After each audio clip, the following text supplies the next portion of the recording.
What is up, my friends and family? I'm Charmx. Today, I'm going to be reacting to Top 10 Things That Keep Me Awake at Night by The Odd Ones Out. Now, I didn't know The Odd Ones Out did Top 10 videos, but I guess you learn something new every day. Anyway, with that being said, I hope you guys like this video. The original link's in the description. Make sure you go subscribe to The Odd Ones Out. And without any further ado, let's begin. Hey, if you're watching this and it's late at night and you have school tomorrow, I'm sorry. Top 10 things that keep me awake at night. Number 10, eating all those sugary snacks before my bedtime. My blood sugar goes through the roof. That right there was the cutest drawing of bedtime I've ever seen. Sorry, I just can't help myself. I love a good cookie dipped in hot chocolate. Number 9, death and existentialism. Just the thought that one day, me and everyone I love will die, and in just 500 years, no one is going to remember me. So what's the point of doing anything? In the grand scheme of the universe, do I even matter? Unless the internet's still around by then. I guess technically you are matter. Thumbs up if you're watching this in the year 2516. And also, don't forget me. Number 8, my dogs. My dogs just love to sleep in my bed every night. And you see, I love how it went from so, like, serious to just, like, goofy again. 16. And also, don't forget me. Number 8, my dogs. My dogs just love to sleep on my bed every night. And you see, I sleep on a twin-size bed, which is a stupid name for a bed that can fit one person. And I'm actually a twin, so I'm allowed to sleep on those. And I'm not on the below average side of the height spectrum, so I cover about 110% of the bed. And if me and my dogs are both cognitive enough to plan something out, maybe we could set up a system. I mean, they're pretty small dogs. I did the math. They should be able to fit. But my dogs have found that the most comfortable part of the bed is right dead center in the middle. So I just gotta finagle my way into a comfortable position, and if the dog leans up against you or sits on your leg, then you're obligated by dog law not to move, because you might disturb the dog, and you love them too much to do that. Until you actually fall asleep, then you roll over on them. I had a cat years and years and years ago, and it would sleep on my stomach, and when I sleep, you know, sometimes I roll a bit. And I think one time I ended up, like, rolling over on it. That was, not a good night. So yeah, I don't know if the cat trusted me that much after that. My bed is right next to a window, so I sometimes open the blinds so they can look outside, and so they're both right next to my face. But then in the morning, if there's another person, or God forbid another dog outside, then jeez, that was a long one. I just like talking about dogs. Number 7, there are as many creatures on your body as there are people on Earth. And you don't want to even know how many are living on your bed right now. Now, is this true? I don't know. I'm pretty sure it is true. Saw it on one of those fun fact websites. Not too fun of a fact, I think. But not knowing whether or not it's true is even scarier. That means there are probably microorganisms dying on you every second. At least 12 of them have died on you since you started watching this video. But chances are that some of them are probably doing it on your kneecaps, on your eyelashes. I did not need to see a picture representing what they were doing, okay? I did not need to see that. Microorganism, more like micro-orgasm. Now there's two ways you can look at this. One being that there's so many tiny creatures living on me, and no matter how hard I scrub, I'll never be clean. Or you're never alone. Every night when you hop into that empty bed of yours, you're sleeping with billions of microorganisms.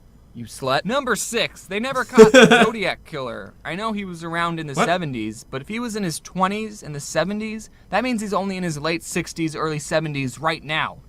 I thought we already knew who the Zodiac Killer was.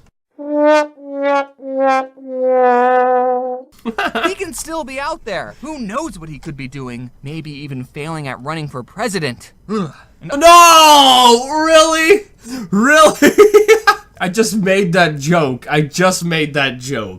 You've got to be kidding me. According to some conspiracy theories, they never caught John Wilkes Booth. Maybe Booth wants to get revenge. Maybe he's had enough and now he wants to run for president. Number 5, fractals. Who is that? What are those, you ask? Imagine you're a farmer and you have infinity fence posts to build a closed pen for your animals, and you have to use all the fence posts. And you think, well, first off, that's physically impossible. If I have infinity fence posts, then I can't use all of them because I'll always have more. Hey, while you're complaining and theorizing over there, I just built your stupid pen and it looks like this. This is a fractal, children. It's a closed shape with an infinite perimeter. What? What? Infinite perimeter? But I can see it, I can measure it.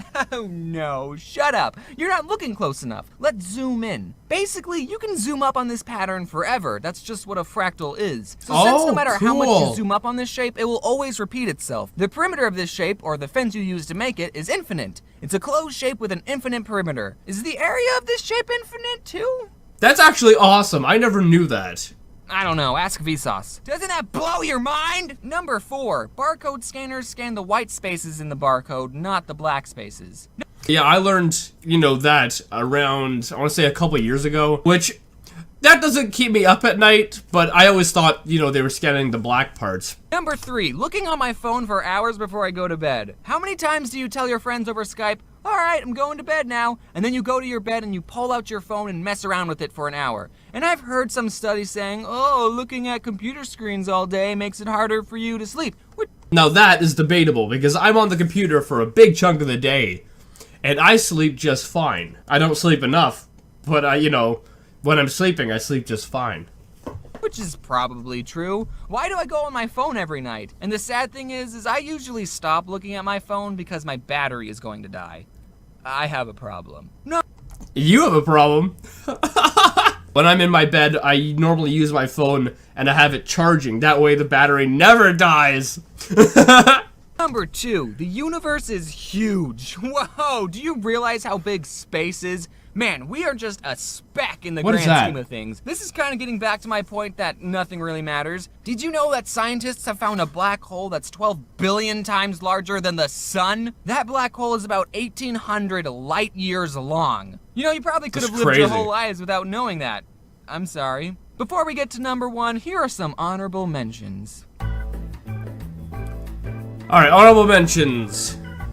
You have a better chance of dying if you're left-handed. I'm left-handed. I think the reason why you have a better chance of dying is because most things, like most tools and whatnot, are made for right-handed people. So that kind of makes sense, I guess. The blobfish is endangered. Yellowstone is set to erupt any minute. I actually heard of that one, but I heard that's in with like the next 1,000 years, so you're probably good. What is phase? What do they even do? Can I join? That bug I saw right before I turned off the lights. Now that gets me. If I see like a bug in my room when I'm going to bed, particularly if it's a spider, I will not go to bed until I kill it. Because I don't want them crawling in my mouth when I'm sleeping, as I believe you actually swallow, a certain amount of bugs in your sleep every year. Leafy's real name is Calvin. America's debt. Now that is a nightmare. I have so many Tumblr messages that I haven't read. I have to finish editing this video. And the number 1 thing that keeps me awake at night is YouTube is not a stable job. That is that is way too accurate. That is way too accurate. Every 6 months or so, YouTube tries to destroy the creators, it seems. I mean, we had the adpocalypse, and then we had, them not showing videos that you upload to your subscribers. That's still happening, and the adpocalypse is happening together. I mean, the other day, I had to upload a video 3 times just to get it to show in the subscription feed. I uploaded it, no one saw it. I took it down. I re-uploaded it, no one saw it. I took it down. I re-uploaded it again, and finally, after 20 minutes, it showed up in the subscriber feed. Because of how long it takes me to make a video, I can't really give my opinion on YouTube drama. Heck, I'm still working on my Fine Bros rant. So a lot of you probably... I remember when that was a thing. Was that in 2015? Or was that in the early 2016? I don't know, but that was a long time ago. Know YouTube took away some creators' monetization on videos for not being advertiser friendly, and they were... Some.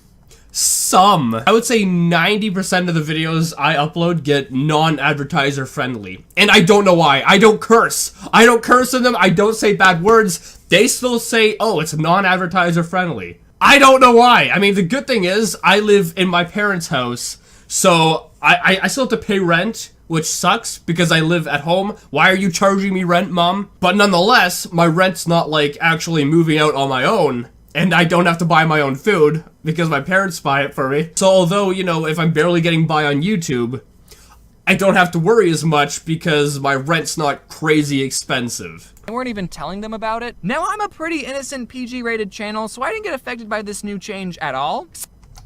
See you later, scrubs! I thought I was gonna say psych, because I'm relatively, you know, PG, but that doesn't stop YouTube. But dang it, if this shows us anything, is that YouTube does not care too much at what's making their website profitable. What's stopping YouTube from saying, hey, we're gonna take 90% of your ad revenue and all your titles have to say YouTube is great in them. And yeah, if YouTube makes bad business decisions, then they'll be out of business. But so will I. So that keeps me awake at night. That was way too real for an ending. Anyway, guys, I hope you liked this video.